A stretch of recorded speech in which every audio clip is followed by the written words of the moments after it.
In this video I'm going to show you how to prep your handle and apply the blade. So as you can see, I've got my clean handle here. We need to make sure that you see this line that is facing towards us, the therapist, because that's the side that the blade should be clipped onto. I have my clean blade that's wrapped still. I'm just going to open the wrapper. Make sure that you hold the main blade in your left hand, and then with your other hand you just need to click the blade in place and you should hear that sound. That is your tool ready for a dermaplaning treatment.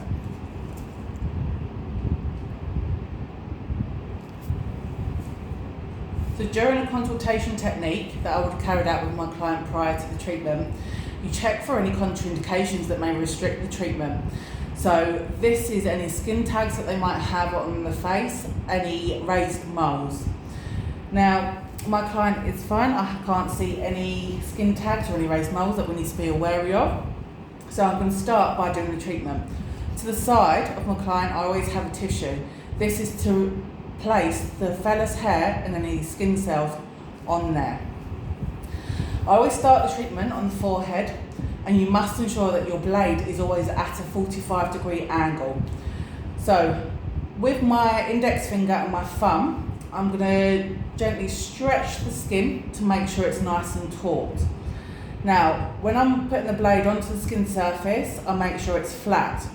When I start to work, I then work up towards a 45-degree angle.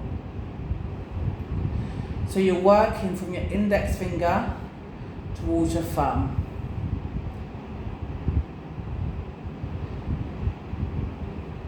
You only need to apply slight pressure,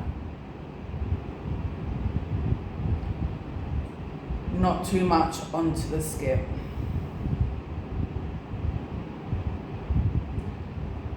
So I'm going to start off in the middle of the forehead first.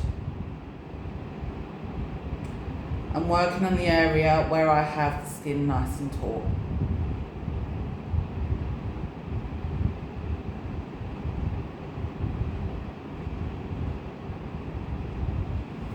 And then remove any excess onto your tissue.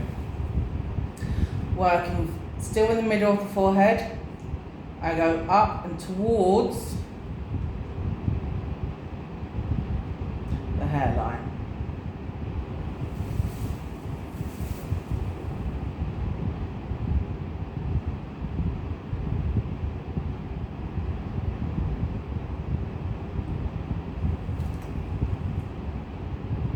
And then I work my way gradually across the forehead.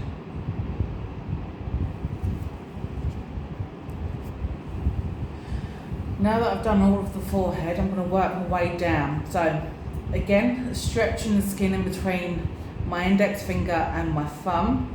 I'm just going to use my little finger that's got my blade on the hand, that's got my blade on, just to rest myself. So again, a 45-degree angle, I'm going to go along the temple area.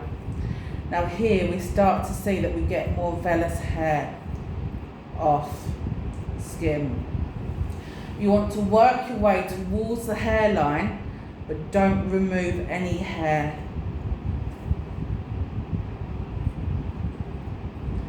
Again, taking extra care around this area. If you're working on a client, more of a mature client, and around this area they might tend to have a few more fine lines, you need to make sure that you really stretch that skin, or you avoid that area, because you can catch them with the blade around any fine line area. Now it's important that we get that angle of 45 degrees when we're using that blade. So when we're cutting this fella's hair, it will give the hair a tapered tip, which will add to the soft finish for when it starts to grow back. The most common question you will be asked when it comes to a dermaplaning treatment is, does it make the vellus hair grow back darker or harsher? The answer is no, it doesn't. Vellus hair is soft hair and not terminal hair. The only thing that can turn vellus hair into a terminal hair is hormones. Dermaplaning won't affect the hair growth. So now I'm working my way onto the cheek area.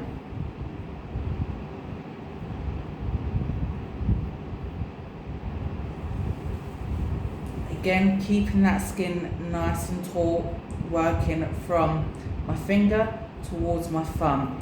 So it's always going against the hair growth.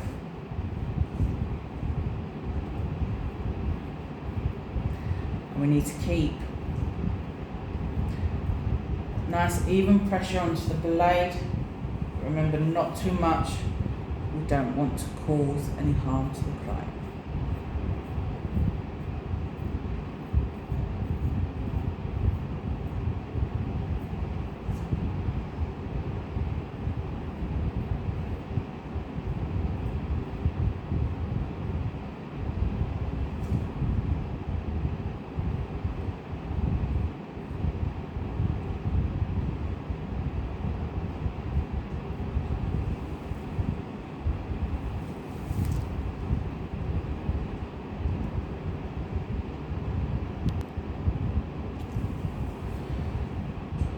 So I've carried out the treatment on the cheek area.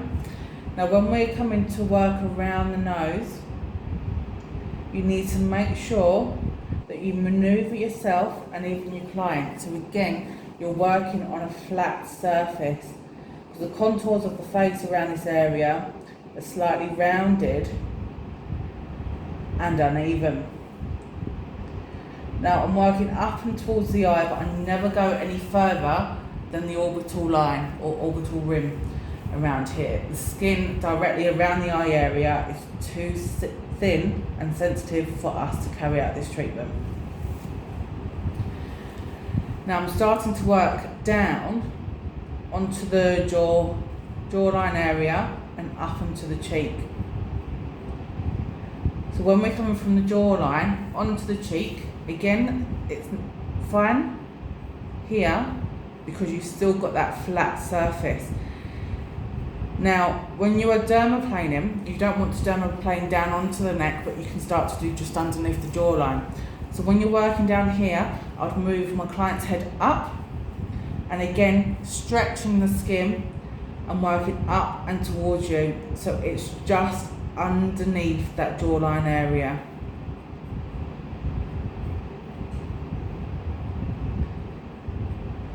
Again, working in nice, small strokes.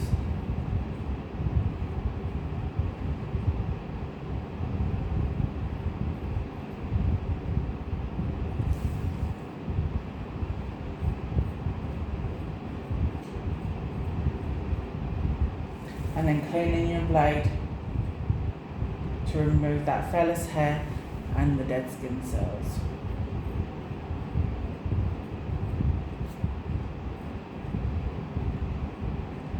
Always maintaining that 45-degree angle.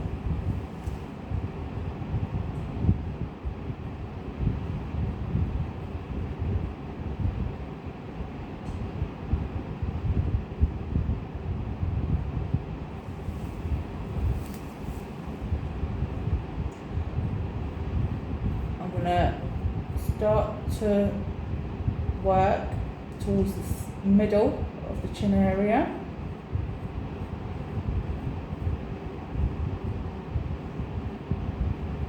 And then cleaning the blade.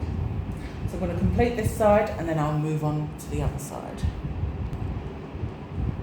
Moving on to the chin area, I'm going to do it in sections. So again, from when it's underneath the chin, I'll work from underneath to the jawbone, and from jawbone onto the chin. Again, following the contours of the face, making sure that skin is nice and taut.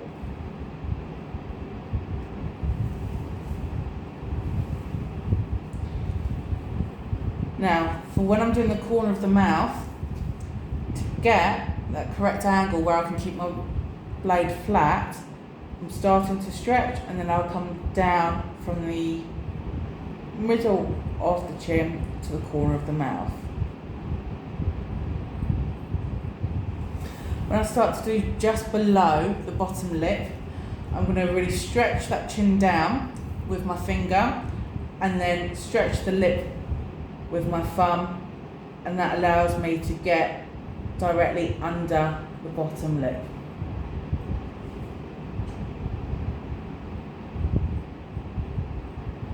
Again, take your time doing this treatment in this section, because where it curves, you still want to keep that blade nice and flat.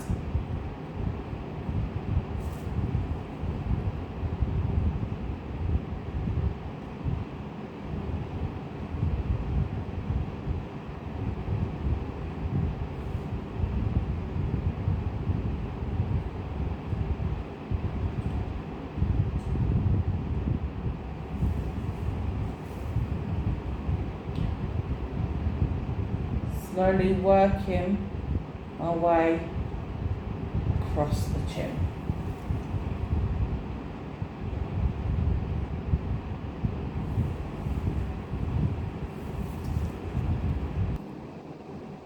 Now that I've carried out the dermaplaning treatment to the other side of the face, I'm going to finish off by doing a tiny bit of dermaplaning along the nose area.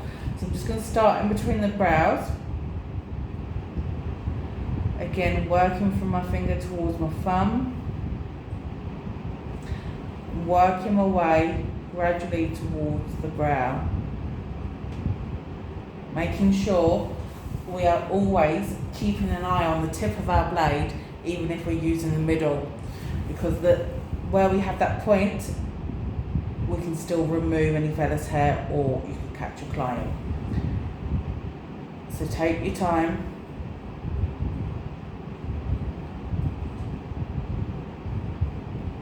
Doing this treatment.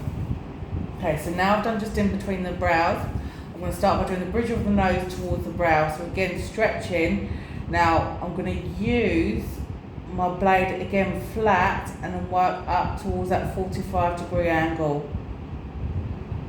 You need to be very careful around the nose area. This is where you do have the curvature facial features around here.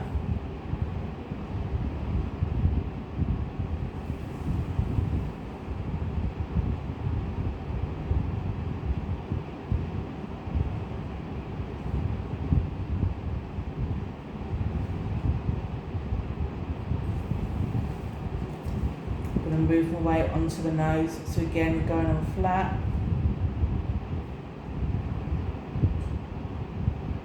Working my way up to 45-degree angle.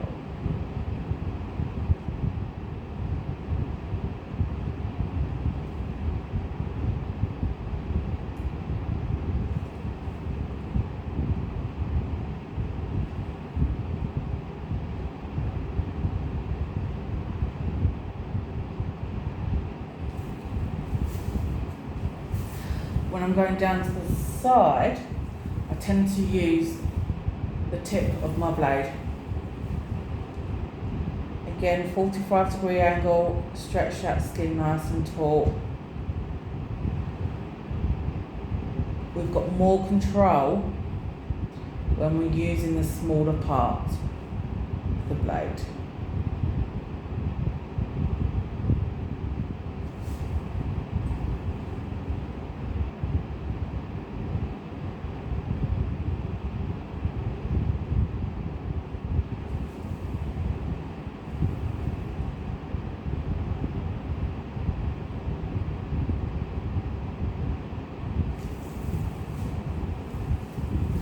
Do the other side now. So that's the end of my dermaplaning treatment. I've done all around the face, forehead, the cheeks, just underneath the jawline and the chin area. Now before I apply the mask, I need to make sure that I safely remove the blade from my handle. So I'm just going to place it into the blade remover box, Always make sure you do this away from your client. Now, push your thumb down here and you're going to twist and pull the handle until it clicks. And then it should safely remove the blade into the disposable box.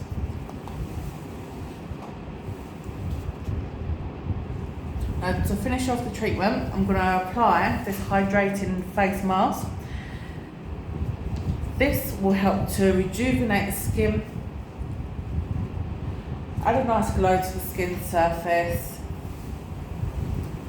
keep the skin nice and moisturised. So just apply it onto the skin and fix it in place.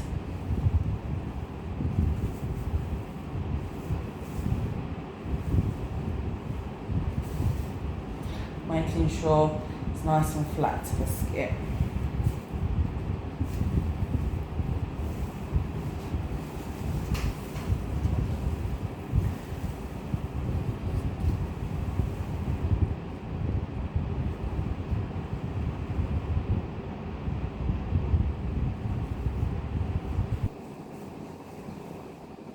For the face masks, we like to leave this on for around 15 to 20 minutes.